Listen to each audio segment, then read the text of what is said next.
Buenas noches con todos, buenas madrugadas aquí. Hoy tenemos nuestra última sesión de clases.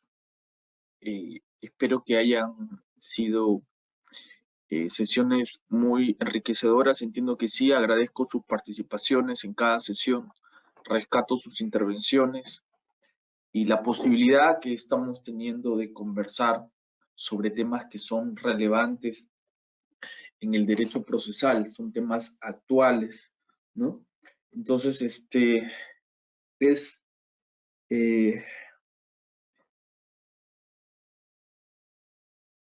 interesante eh, que podamos hablar y debatir y participar y dar nuestros puntos de vista, nuestras intervenciones, como lo hemos hecho en las sesiones pasadas. El día de hoy, para cerrar, tenemos un tema, como lo dice el curso, sabemos que es un curso de actualización, entonces no podemos tocar solamente temas tradicionales, temas que ya se han venido tocando siempre o que son reiterativos. Necesitamos tocar temas también actuales, ¿no? Hemos visto temas, sí, que resultan la base, ¿no? Resultan la base de algunas cuestiones como el derecho de acción, como la relación jurídica procesal, desde cuándo se inicia un proceso, la legitimidad para obrar, ¿se acuerdan de la legitimidad para obrar? El interés para obrar, relacionado interés para obrar, utilidad, necesidad, ¿no? Legitimidad para obrar, identidad de las partes, que tienen que ver con la relación jurídica material, con las partes que tienen que ver con la relación jurídica procesal.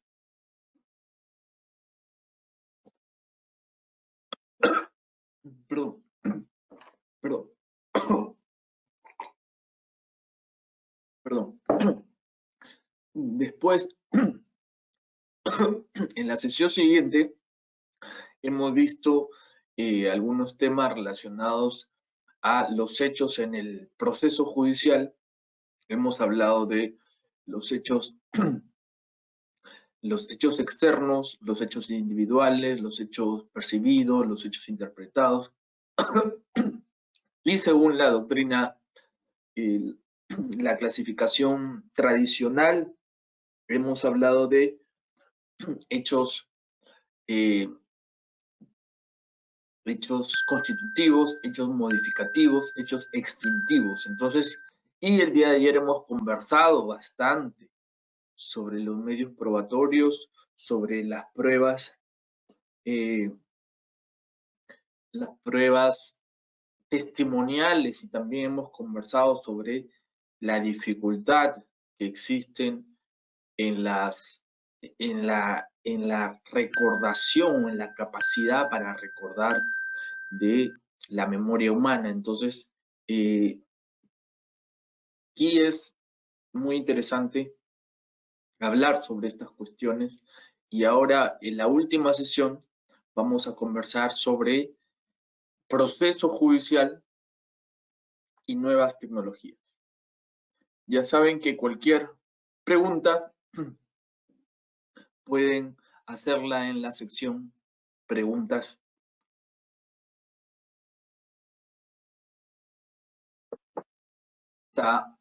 de esta sección de aquí, perdón, de esta caja de aquí. Entonces, sin más preámbulo, voy a compartir una pequeña presentación en la cual vamos a conversar sobre el proceso. ¿Sí pueden ver? ¿Me avisan si ven? Escriban a ver en el chat si pueden ver.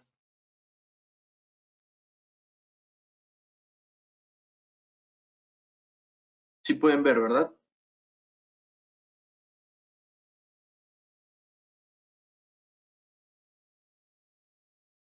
Un segundo.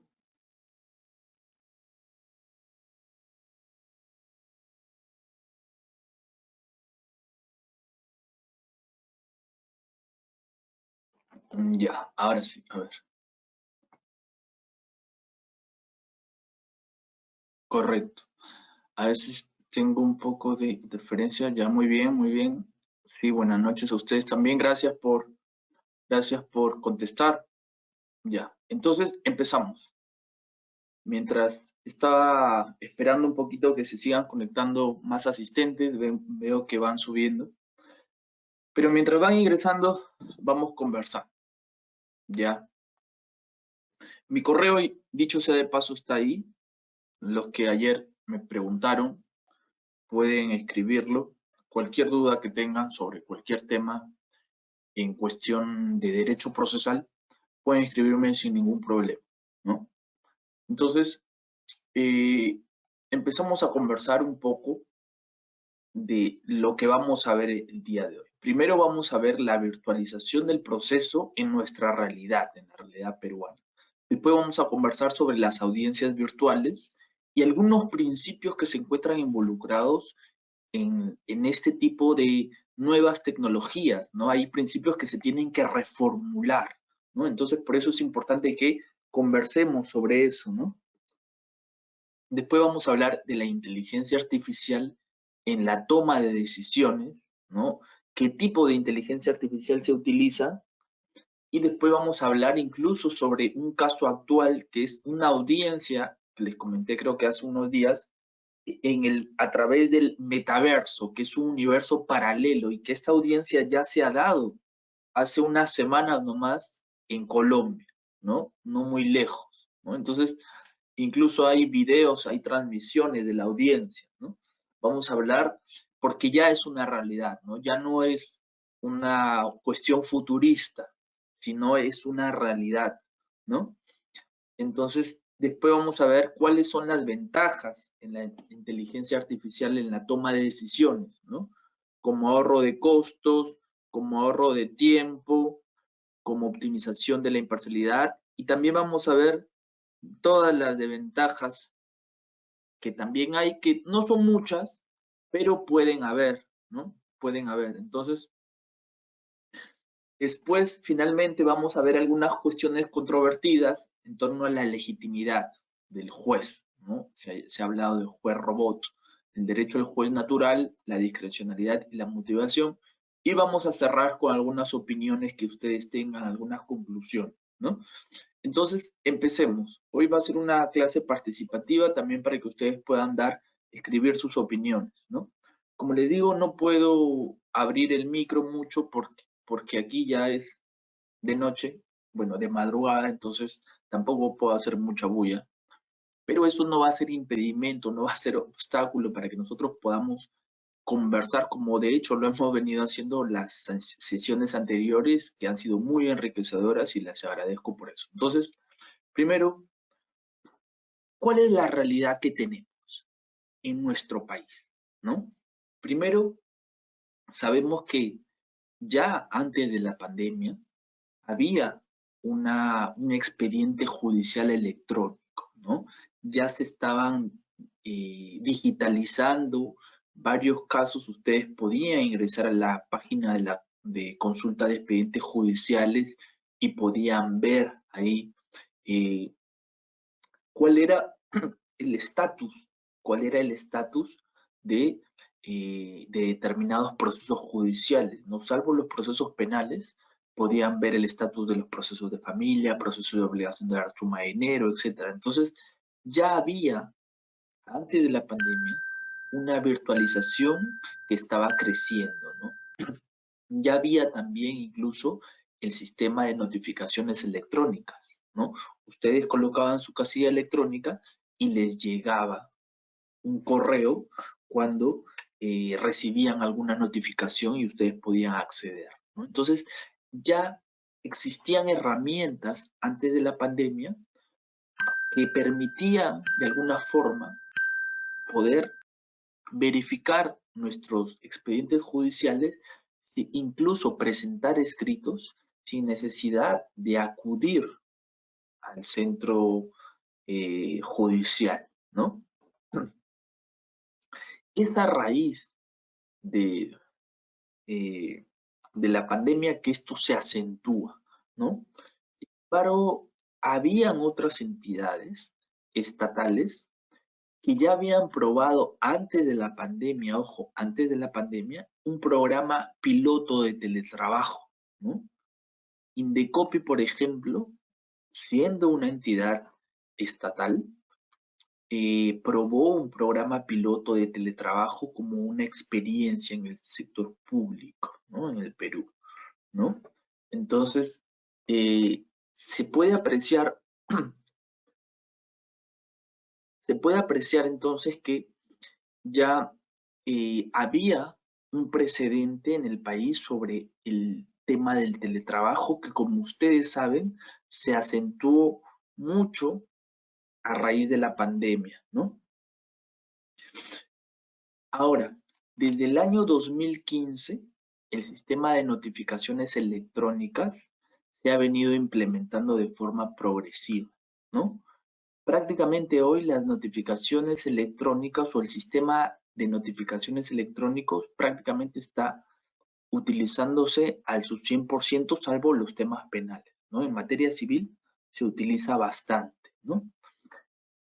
Incluso el artículo 424 del Código Procesal Civil fue modificado a fines del 2014, ¿no? Incorporándose como requisito de admisibilidad de la demanda que las partes consignen su domicilio procesal electrónico constituido por la casilla electrónica, ¿no? Entonces, vemos que a fines del 2014, ojo,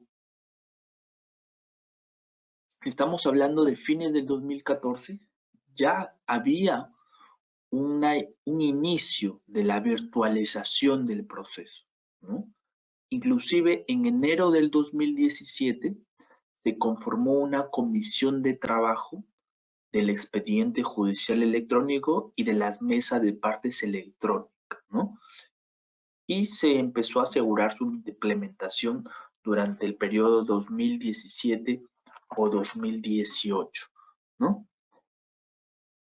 Ya en marzo del 2020, ojo, 2020, estamos hablando del 2020, ya cerca de la pandemia, de los 34 distritos judiciales que son aquí en Perú, son 34 distritos judiciales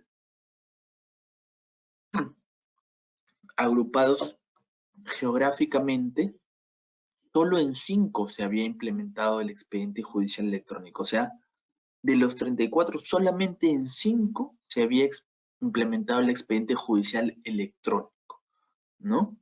En Lima Norte, en Cajamarca, en Tacna y en Ventanilla, ¿no? Entonces vemos que aquí en realidad no estaba funcionando muy bien, ¿no? Al marzo del 2020. Era una implementación muy lenta, ¿no? Por ese motivo, no había un avance, ¿no? Lo suficiente. De los 34, solamente en 5 se habían implementado, ¿no? Sin embargo, en este nuevo sistema, ya eh, después de la pandemia, ¿no? Se inició una política fuerte, ¿no? Una política fuerte en la cual se empezó a implementar con mayor agilidad la mesa de partes electrónica, el expediente judicial electrónica, inclusive se implementó esta plataforma llamada El Juez Te Escucha. ¿Han oído de esa plataforma? Ha habido un cambio, ¿no? Una evolución más rápida a raíz de la pandemia, ¿no?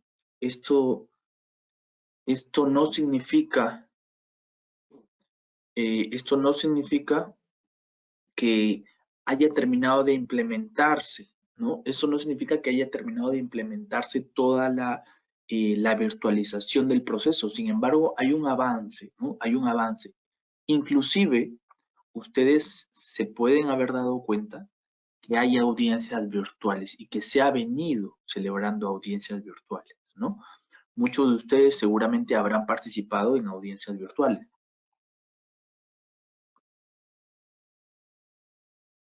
Después de la pandemia, inclusive reciente, se implementó la audiencia virtual, pero se dijo que como ya no había una ola fuerte de la pandemia, entonces, como poco a poco se estaba regresando a la presencialidad, entonces la regla ahora iba a ser que las audiencias iban a ser presenciales y que ya no iban a haber audiencias virtuales, ¿no? ¿Recuerdan ustedes eso? Esa disposición que hubo.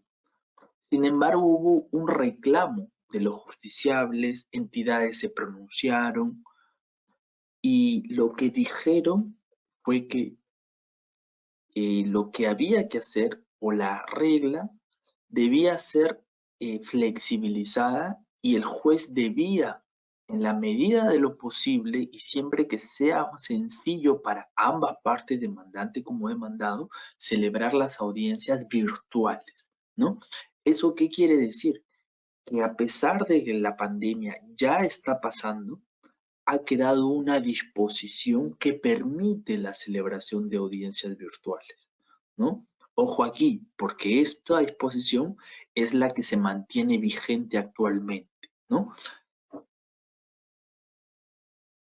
Ahora, ¿ustedes consideran que debe seguir siendo eh, la regla las audiencias físicas y la excepción las, audi las audiencias virtuales o qué es lo que ustedes piensan? ¿Tienen alguna opinión al respecto?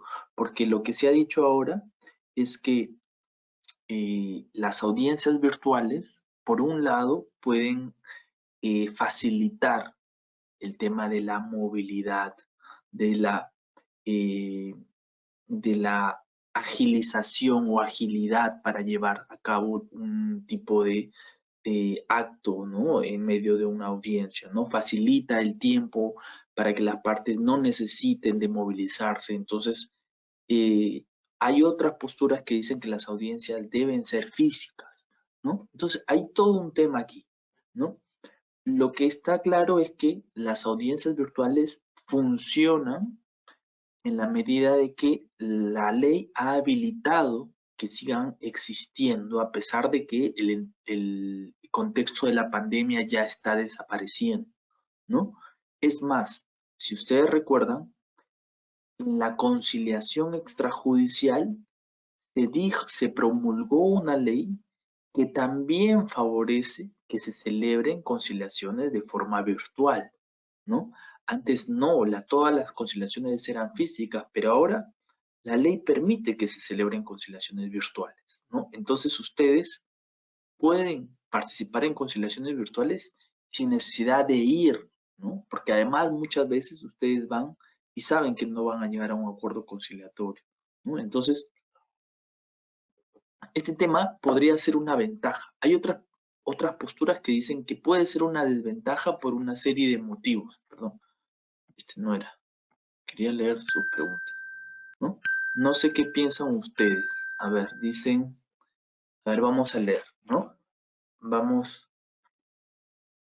eh, a ver, vamos a leer qué dice ahí. A ver, se debería mantener en los casos de alimento. ¿Qué más dice? Tenencia, régimen de visitas. Ahí no hay muchas veces material probatorio que necesite exponerse. eh, Correcto. Debe continuar la virtualidad, dice su compañera, ¿no? Más bien se debe mejorar la plataforma, dice Celine, y ser alternativa para ciertos procesos donde sí es necesario la actuación del material probatorio, como son los peritajes. Una opinión muy buena. Por ahí dice su compañero Raúl, se debería mantener para ciertos procesos como son eh, la tenencia, depende del proceso y sus compañeros, los casos complejos deben ser en físico. Interesantes las preguntas. Considero que algunas, dice Celia, deberían ser presenciales, como las testimoniales. Claro, ahora, eh, En el caso de las testimoniales, estas podrían ser virtuales o presenciales. ¿Tienen que ser definitivamente presenciales? ¿Qué piensan ustedes? ¿Tienen que ser presenciales o podrían ser virtuales? ¿Qué piensan ustedes? A ver, me gustaría ver sus opiniones.